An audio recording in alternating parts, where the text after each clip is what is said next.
13 years. We're both graduating this year. We just went through the stressful process of college application. And every single year, it seems like the Clark County School District is reducing just our resources in general.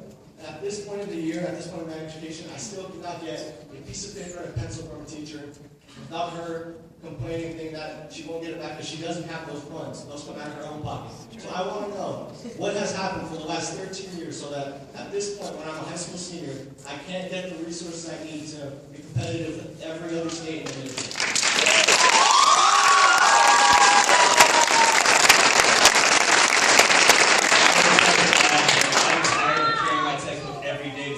Where are the textbooks? Why can't the teachers provide for the students? It does not matter the quality of the teaching, but the quality of the resources they provide. So my question to you is, what are you guys doing to improve the resources in our school? Yeah.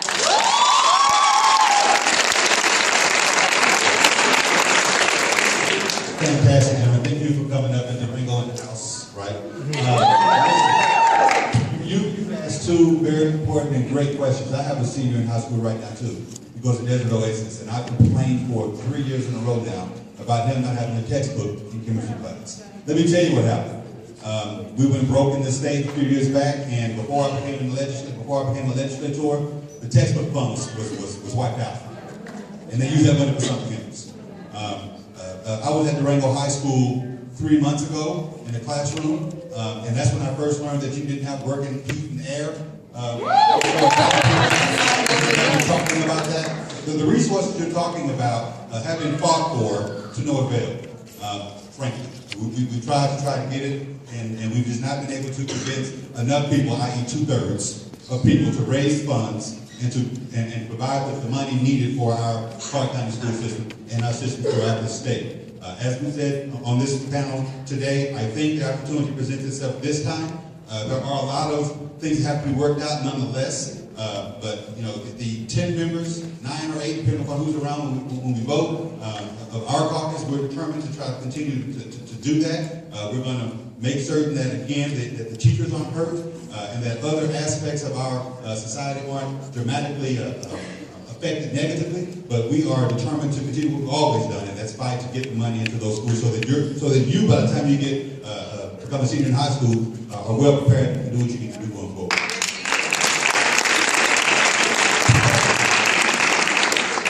Thank you. So I'm probably the least qualified of all my colleagues and the newest member of the legislature.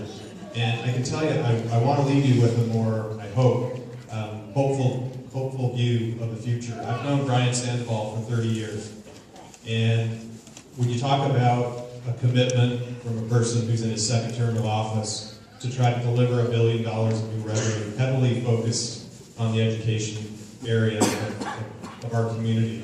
That's an enormous commitment. And I will tell you, having been 25 years in the business community, the business community is now listening. I'm talking to friends of mine that 10 years ago, 15 years ago, would not have been receptive to the notion of a tax increase. The fact that they're now at the table, the fact that you heard from Tom Skanke, it's becoming real. People are understanding more and more every day the lack of investment we've made in education. And I think this is our time.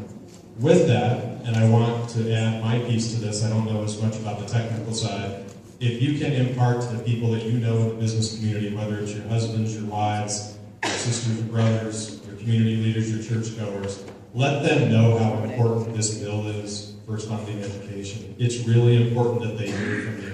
It's really important that those business leaders keep that commitment and not just push back from the table at the end of the legislative session and say it's too complicated, it's too hard, it's going to hurt my business. We need those guys at the table supporting what we're going to do. I'll make the commitment, and I believe our whole caucus makes the commitment, that we will work with the other side. This is our session to get it done. There's a good momentum. So I appreciate your passion. I love your passion. My mom was a lifetime teacher. My sister was a teacher. My wife's a teacher. I know how hard you work. I know how many hours go into preparing for class. I know how much time you spend with those kids just because they need that help. But this is the time to do it. This is our opportunity to get that funding. We need that sustainability. And I think we got the business community right on the ropes to do it with us. So I appreciate you talking to the business community, and let's get it done.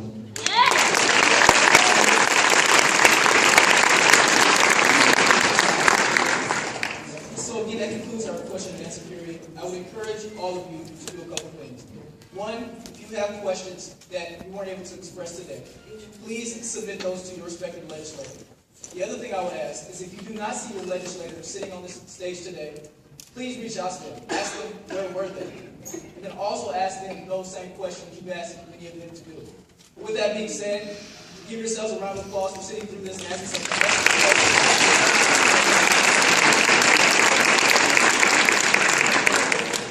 Last but not least, give these fantastic elected officials who took some time.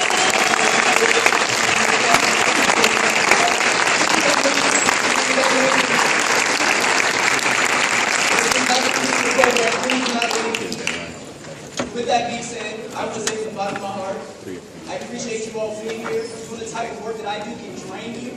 But it's people like yourself that come out and inspires you and reinvigorates you to go out and fight the good fight. So thank you for allowing me to be your moderator. With that being said, I'm going to turn it over to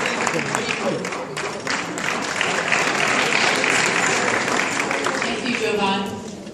Thank you, legislators. I appreciate your willingness to answer tough questions.